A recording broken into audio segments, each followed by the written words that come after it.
Hello, everyone. Welcome to part 2 of Managing Energy Levels. Our focus today is a timely discussion of food motivations. So Lesley and I are back to help you connect your food motivations through more controlled thoughts. As we move into the holiday season, I'm going to give you the basics of what motivates our eating habits and choices, so you can understand how gaining control over your own thoughts might help you focus and allow you to gain control.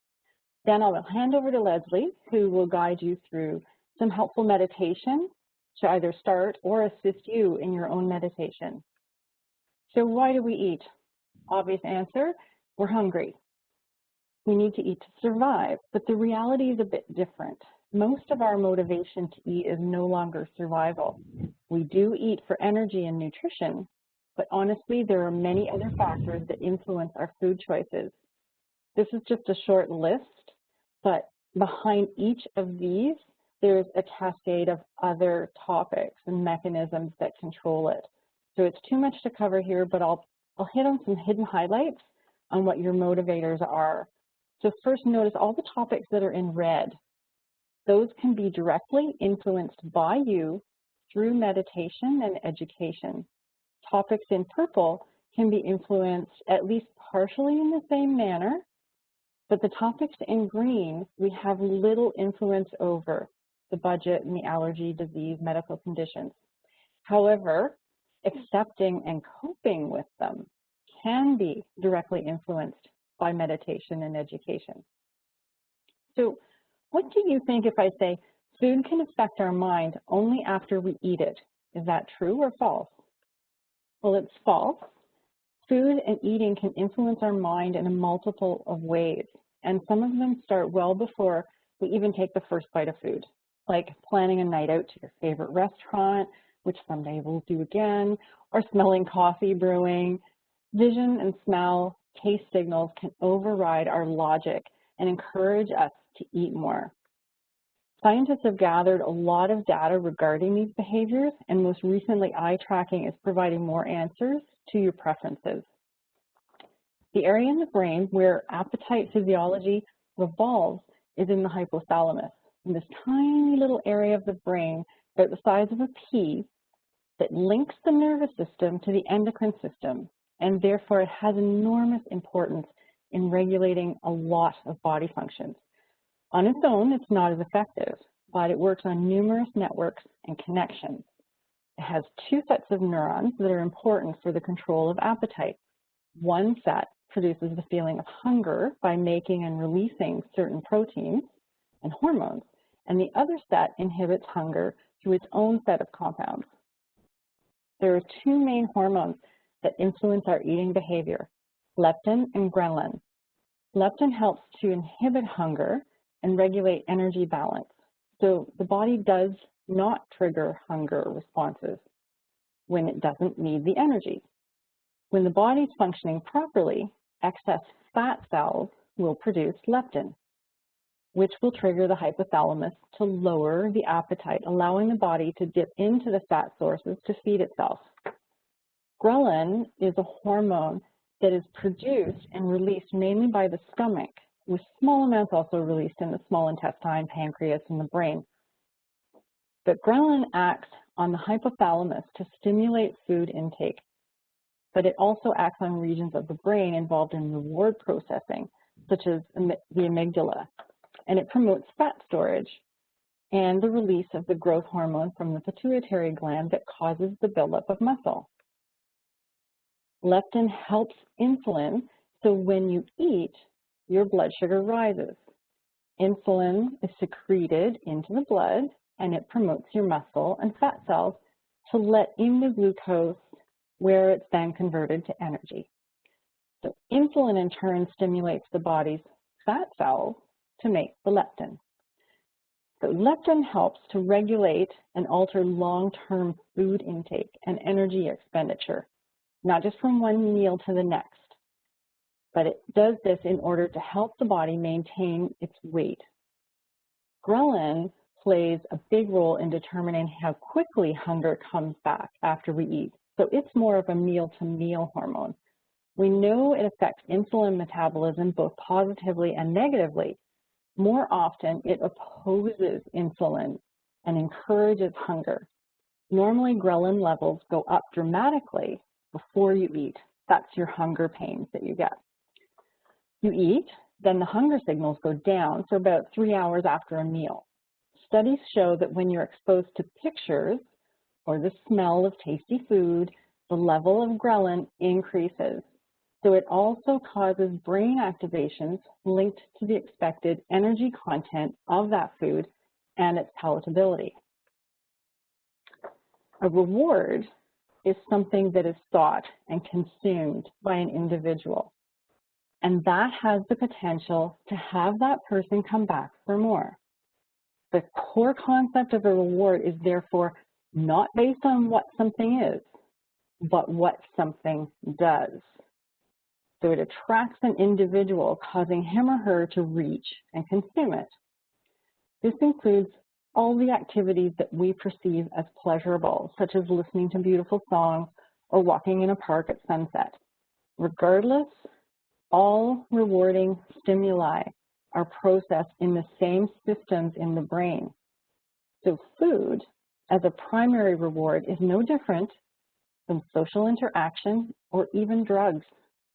These brain connections are involved in learning, emotions, forming memories, and in higher cognitive processes, such as having control over our choices. Since food is necessary for survival, eating, especially when hungry, is inherently rewarding. However, eating can be reinforcing in itself, even when it's not driven by caloric deficit, such as emotional eating, or when the leptin is not stimulated properly. This is why we continue to eat well past the point of being full, and we eat highly palatable foods like cupcakes, candy bars, and chips. We tend to overeat the sweet and salty foods, and that's what we find very satisfying. And it's natural to get pleasure from eating. However, we need to remember that eating that is not driven by true hunger. If it's not real hunger that's going on, then you can easily have overeating and contribute to obesity. And this is one of the dangers. Sugar and fructose is completely part of our diet now, and it's increasing all the time. But it's really a non-food. We do need glucose that we process from the metabolism and digestion of many other foods, but we do not need sugar or fructose on its own. Sugar is not only in sweets and desserts, because you would expect that, but it's also added to ketchup, dairy products, breads, meats, salad dressing, breakfast cereals, on and on. You have to read labels, and it's very time consuming. It's one thing to know that you're ingesting sugar, like choosing cookies to snack on, but when the sugar is hidden under a number of other names like glucose, dextrose, fruit juice extract, etc., well, the thing is, it's all sugar. Glucose is the best source of energy for nearly all organisms on Earth, and it can be metabolized by all the organs in the body. Fructose is a form of sugar that we extract from fresh fruits and some vegetables, and we process out the fibers and the other nutrients that may be beneficial, leaving the fructose, but that's damaging to our bodies. The fructose is metabolized primarily in the liver, and when the liver is overloaded with sweet fructose, the excess is metabolized into fat. So fructose also fails to suppress levels of the appetite-stimulating hormone ghrelin. So ghrelin runs amok, and essentially leptin is blocked. So the sweeter the taste is also known to activate the brain pathways involved in reward and motivation. So between the ghrelin being a motivator in your reward system, fructose helps promote the ghrelin. So we look for a lot of rewards when we eat. Our bodies are composed of a lot of bacteria. The human body microbiome is a collection of microbes living inside and outside the human body on our skin, hair, mucosa, intestine, reproduction tract, etc. The microbiome significantly influences how our body operates and even outnumbers human genes. The brain and the gut, and all the bacteria in the gut, can communicate in several ways. Multiple communication channels link these two parts of our body, but one of the main players is the vagus nerve, through which the microbiota of the gut can affect the brain. The vagus nerve can sense the metabolic products that the bacteria are making and transmit this information where it can be integrated. Collectively, this microbiota acts as an organ in our gut and communicates with our brain. It affects lipid, glucose, cholesterol metabolism in many of our tissues and modulates the levels of, you guessed it, insulin, ghrelin, and leptin, all the hormones, as well as influences our mood and our cognition. Since feeding and eating behaviors result from cognitive, emotional, and neural processes, the brain can modulate our microbiome through the control of feeding. So choices are complicated. In a world of real and perceived stress, we may be eating to maintain our parasympathetic nervous system to reign, so much like rewarding ourselves to spend more time in the rest and digest zone.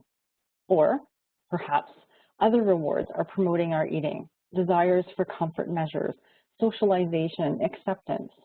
We eat when prompted by ghrelin, which we know now can be skewed by a change in the leptin. And we get messages, cravings from our gut bacteria. So why are you eating?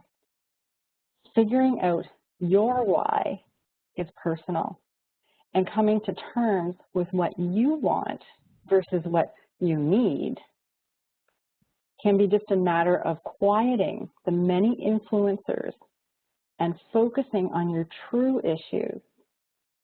And that all being said, I'm going to hand over to Lesley to help quiet our minds and move into something that might help us pick out better choices.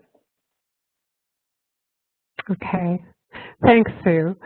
And at the end, I know if there are questions, when we finish, then Sue will answer some of the questions that have appeared as well.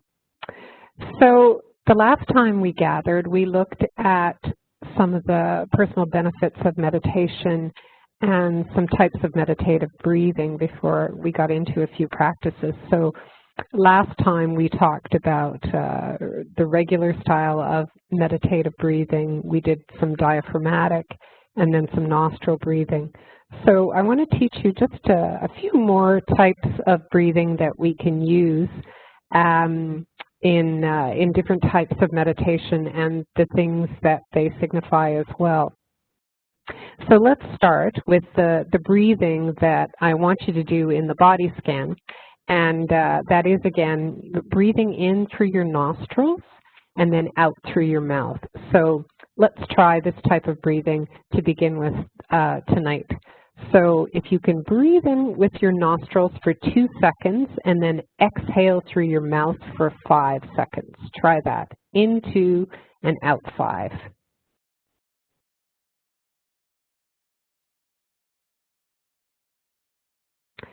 And now let's try it for your exhale for a little bit longer. So breathing in your nostrils for 2 seconds and then out for 10 seconds through your mouth.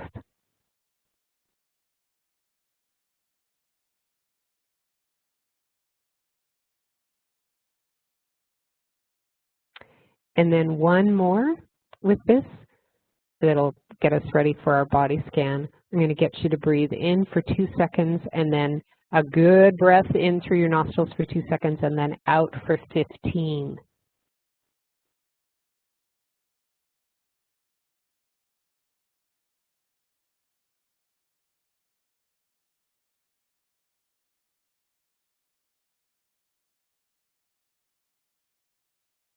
Okay, so we're going to practice that a little bit later. So let me teach you about just some other types of meditative breathing that we might use in meditation practices. So one is called equal breathing, And this one is simply breathing in through your nostrils for 4 seconds and then out through your nostrils as well for 4 seconds. It's called equal breathing, and it helps calm the nerves. So see if you can try that.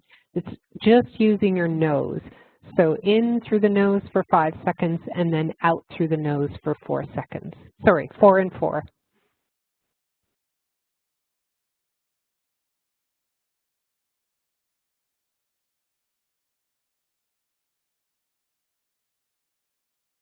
And that's a very simple one that you might want to use if you have anxiety, you know, before you're flying, if you're in the doctor's office, if you're about to take a test.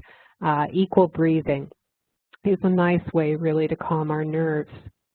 Okay, and another type of breathing that we do in meditation is called bellows breath or stimulating breathing.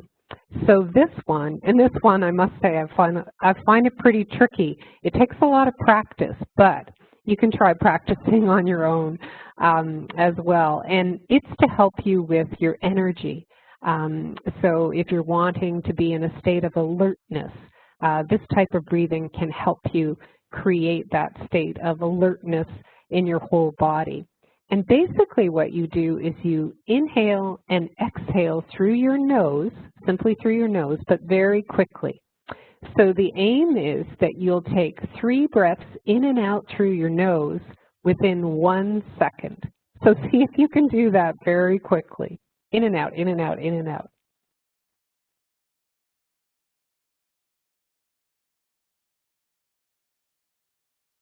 And that's a tough one. That one takes some practice. But if you can work up to a minute on that, they say that it will really help stimulate your energy levels. So that's another type of breathing.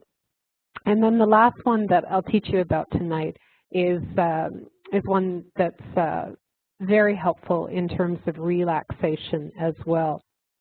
So it's called the 4-7-8 count. And basically what you want to do is rest the tip of your tongue on the top of your back teeth. And then you're going to take a deep exhale with a big sigh or a whooshing noise out. So, whoo, you know? And then you close your mouth and you inhale through your nose to a count of 4. You hold your breath for 7 seconds. And then you exhale deeply, again with that big whooshing sound or a sigh. So it's 4, 7, and then 8 on the exhale. So I'll just repeat that again. So make sure the air is out of your lungs. Take a deep exhale out with a big sigh or a whooshing noise.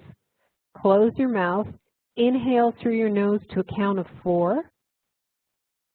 Hold your breath for 7 seconds. And then exhale for 8 seconds with a big sigh or a whooshing noise if that helps you.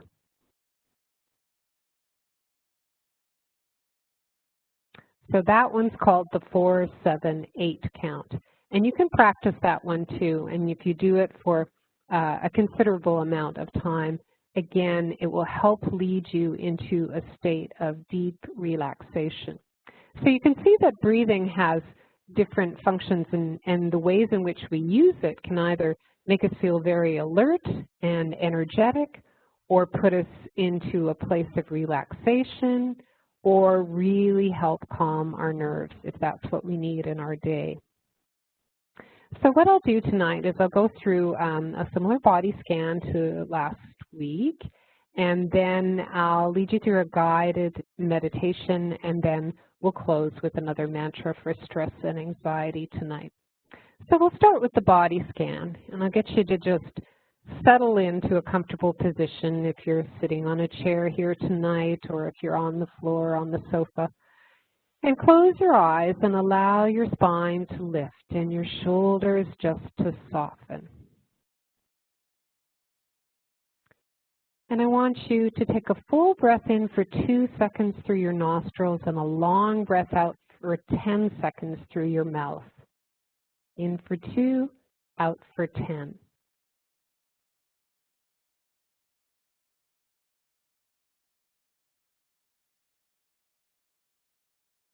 Now bring attention to your body. Notice the feeling of the weight of your body on the chair or on the floor.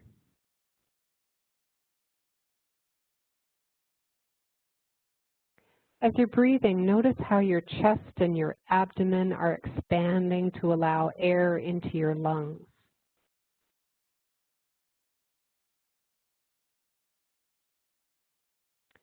Now bring your attention to the top of your head and notice any sensations in your scalp. Down the back of your head,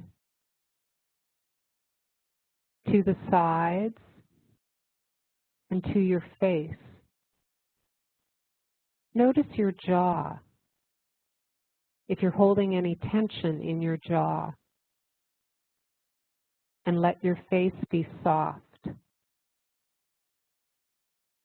Relax the muscles around your eyes and your mouth.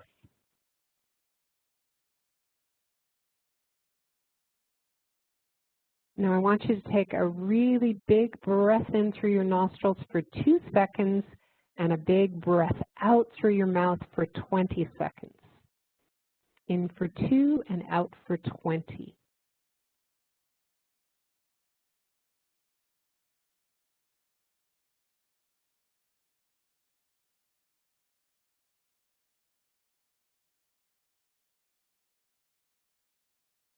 Now notice your neck and your throat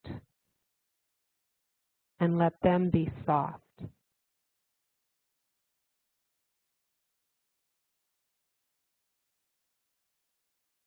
Notice your shoulders and your arms and feel any sensations of tension that are there. As you allow those tensions to move from your shoulders, down your upper arms, down your elbows, your forearms, your wrists, your hands, and your fingers.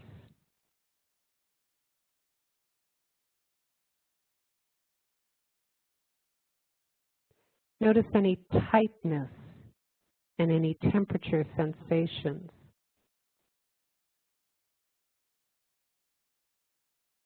Notice what the fabric of your clothing feels like against your skin.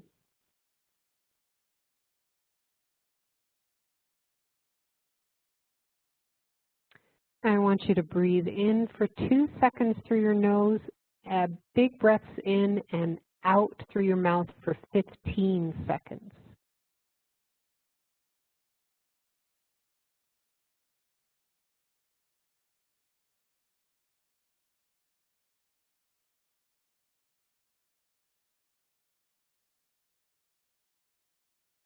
Now bring attention to your chest and your abdomen.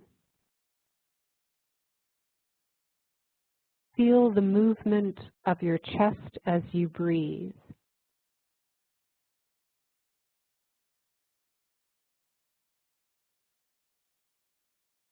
Bring attention to your stomach and notice your stomach if it's tense or tight, and let it soften.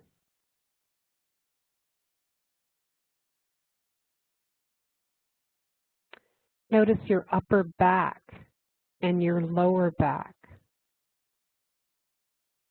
If you're holding any tension there, then release it now.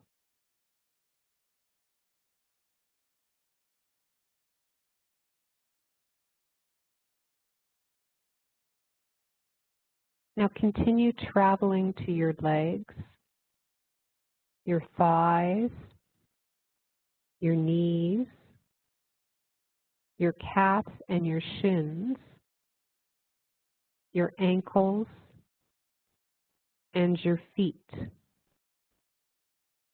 And notice the sensations of your feet against the floor.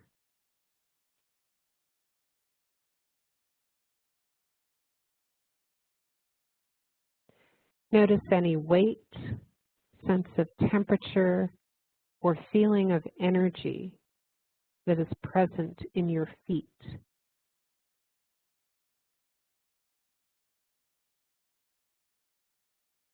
as you continue breathing in and out, notice your whole body from the top of your head all the way to your toes.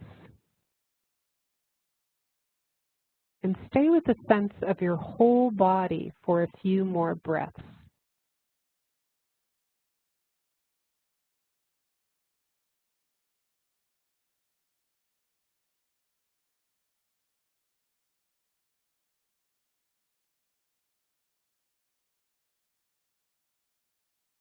And as we continue, remain aware of your body as best as you can as you finish with the full deep breath in through your nostrils for 2 seconds and then a long deep breath out through your mouth for 5 seconds.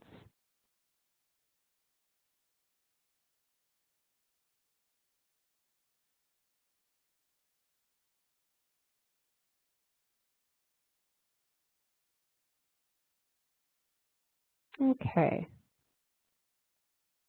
And we'll come out of that one now.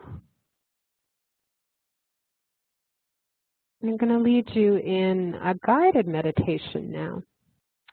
And as I mentioned last time, guided meditations are really helpful as well. And there's a number of different resources that you can use, apps that you can get, even for children as well, because meditation has seemed to have enormous benefits for children and for our youth as well. So there are apps for children too. And yeah, they're wonderful to access. And like I said, you can focus them on different aspects. So if you're dealing with anxiety or stress in your life, you can look for meditations in that theme, or if you want something that's different thematically for you, if you're looking at trying to release anger, if you're letting go of particular things in your life, you can really focus with guided meditations on a particular topic that's instrumental for you. So the one that I'm going to lead you through tonight is just simply a walk in the woods.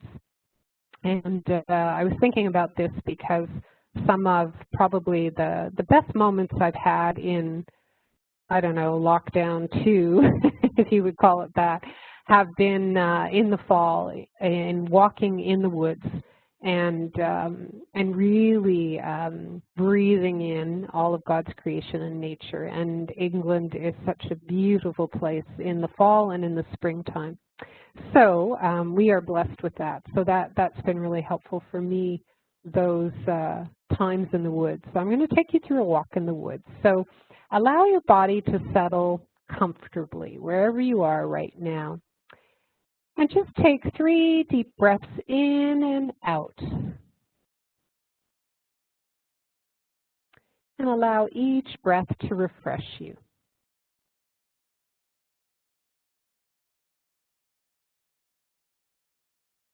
Now I'm going to get you to close your eyes and shift your attention away from the world and the busyness of this day and the noises and the demands on your time.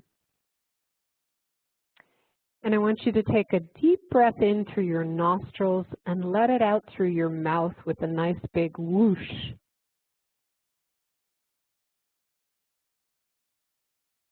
Okay, we're going to go into the woods now. This is going to be a place of escape for us tonight, and a place where you will feel safe. I want you to imagine that it is a beautiful spring day, and the temperature is just perfect. You have a light jacket on, and your hiking boots or a pair of sneakers. And the sun surrounds you with warmth through and through. You can feel that heat through your clothing.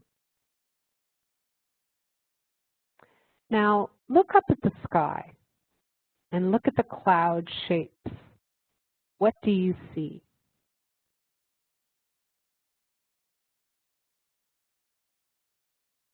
As the shapes drift by, your worries are beginning to leave you. I want you to imagine yourself walking on the path in the woods. How wide is your path? What types of trees are on your left and on your right? Can you see any woodland flowers that are just starting to bloom all around you?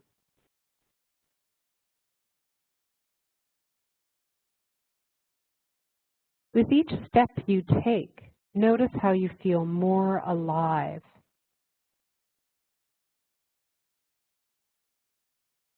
What are the smells in the woods? Can you hear the sound of the gentle breeze in the trees?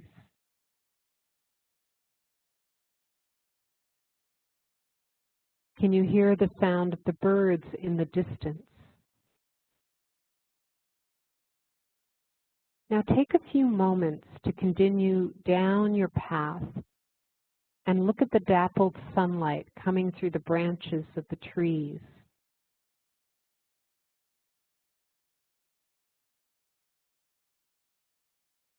Off in the distance, you hear the sound of tumbling water, and you walk towards it. And you discover a beautiful little creek and a small waterfall. The water is dancing over the rocks. Now you slip off your shoes and you dip your toes in the water. It's ice cold, but it's refreshing and invigorating.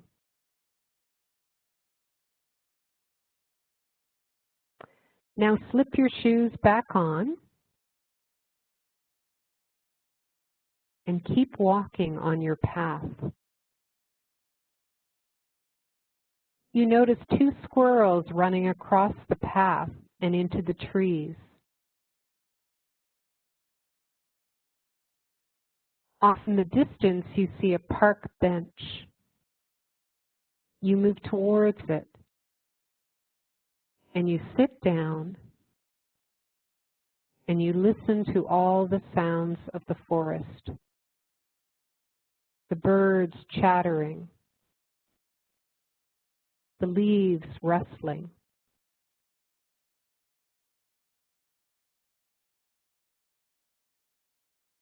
Now take some deep breaths in and out for yourself.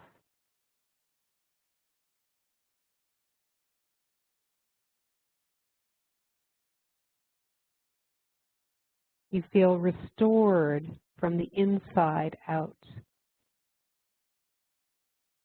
You can handle what's ahead in your life. Now you get up and you leave your bench and you move back on the trail and you move towards the exit of the woodlands. Give yourself a deep stretch in your body.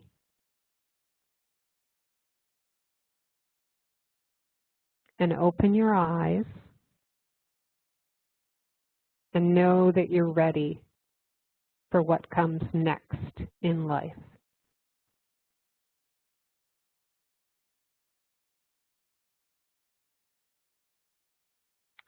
Okay.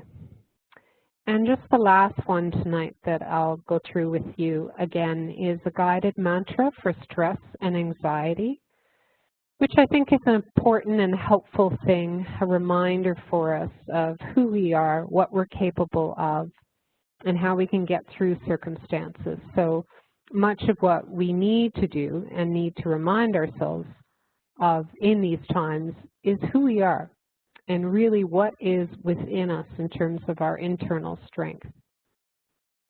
So I'm going to repeat a sentence, and then I want you to repeat it after me and say it aloud to yourself where you're at right now in your room.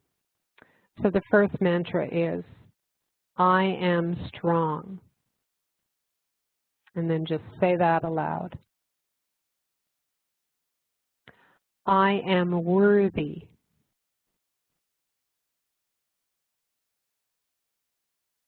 I am afraid, but my fears do not own me.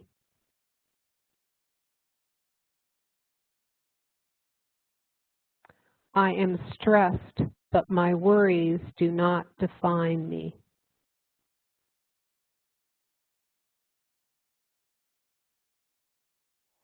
This is a bad moment.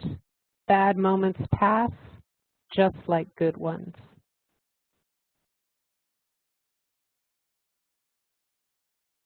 I am enough.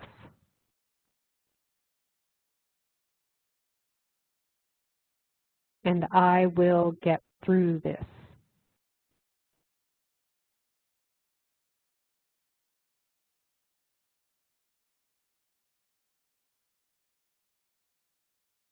Okay. So thanks for your time. And I'll pass it over to Amanda.